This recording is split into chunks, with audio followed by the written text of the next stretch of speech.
Hello gardening friends, just a quick update. Today is a great day for planting root crops and vining plants like the fast maturing cucumber. If you want to give those another shot, and hopefully the wave of bugs that kind of messed us all up earlier in this season will be over. Rapidly maturing squash, you could try planting those now. Sweet potato vine, anything that's vining, I'm putting in this bed here. I already had some Egyptian onion bulbils that I planted, and you'll see one of them has already started to come up here. So we have those in the back, and in the front I have Parisian carrots. This bed was borage plants that just kind of got all out of control and floppy loppy and had started going to seed. Here's one of their babies. So I just went ahead and pulled those out, and I will be composting them because they're a fabulous addition to the compost pile, very nutrient dense. And I'll probably just add them chop and drop on top of this bed here so that the young carrots have some cover. And when the soil cools off a bit and they decide to sprout, this bed will be nice. And here where I had a squash plant that got taken out by bugs, two of my squash plants are still doing good, spaghetti squash. Two of them got taken out by bugs. In their place, I have put in some more bush beans, and behind the bush beans I put in some more snow peas because they did so well here, and the snow peas will just climb up so the bush beans will not interfere with them getting sun.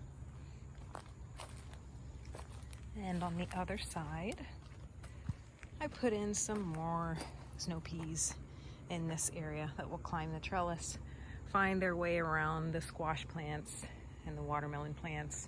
And I'll keep the foliage pruned back so that everyone gets enough air and enough light, and we don't end up with overcrowding and disease coming in.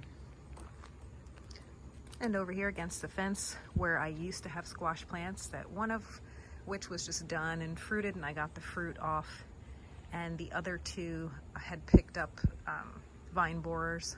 I pulled those out, and I've put some Sugarsnap peas along the very back there that will happily climb up the remesh. And in front I've put some more of the bush beans. The variety I grew this year is Contender. It did really well, didn't ask for much. It's still putting out a whole lot of beans, and I put them in spring. So I'm hoping to have crops through frost with them. In addition to that, I had a question from someone: did you have to wait until your current crop is done before planting your cover crop or the next crop? And the short answer is no. Here is buckwheat, which is flowering. It has just about reached its mature size. We'll be setting seed soon. This took less than a month to get to this point. This is a cover crop that I put in between cilantro, which you can just see down here has gone to seed, and we're waiting on those nice coriander seeds.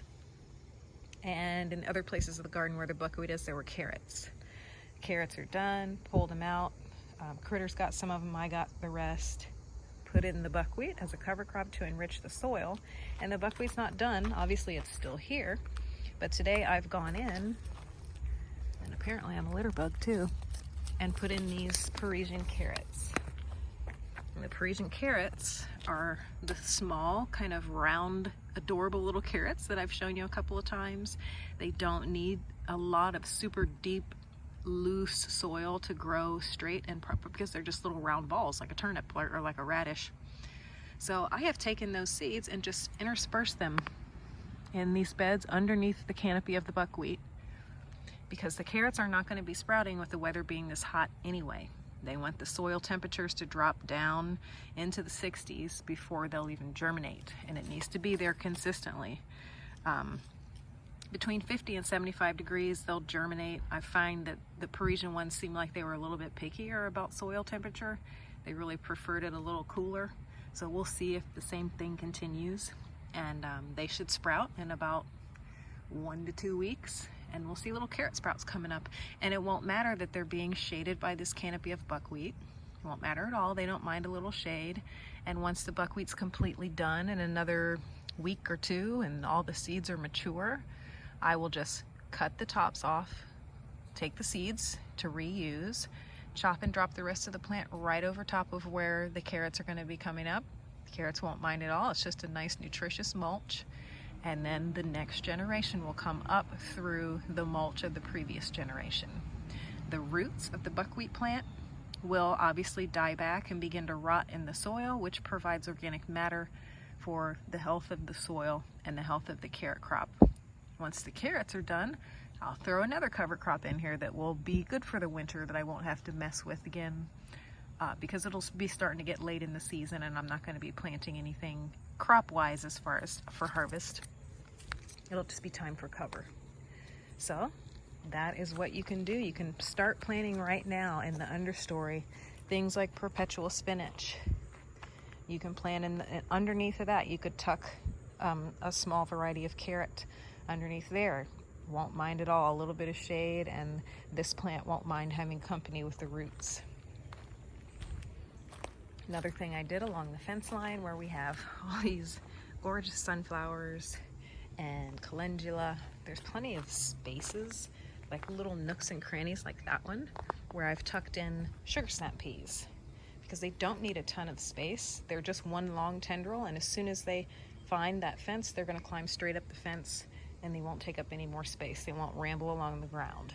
So all along the fence here, while the other crops are still growing, I've just put in all sugarsnap peas, so that as the summery crops start dying back and being done with their thing, there'll be tons of snow peas or sugarsnap peas all along this fence, keeping the living roots in the soil.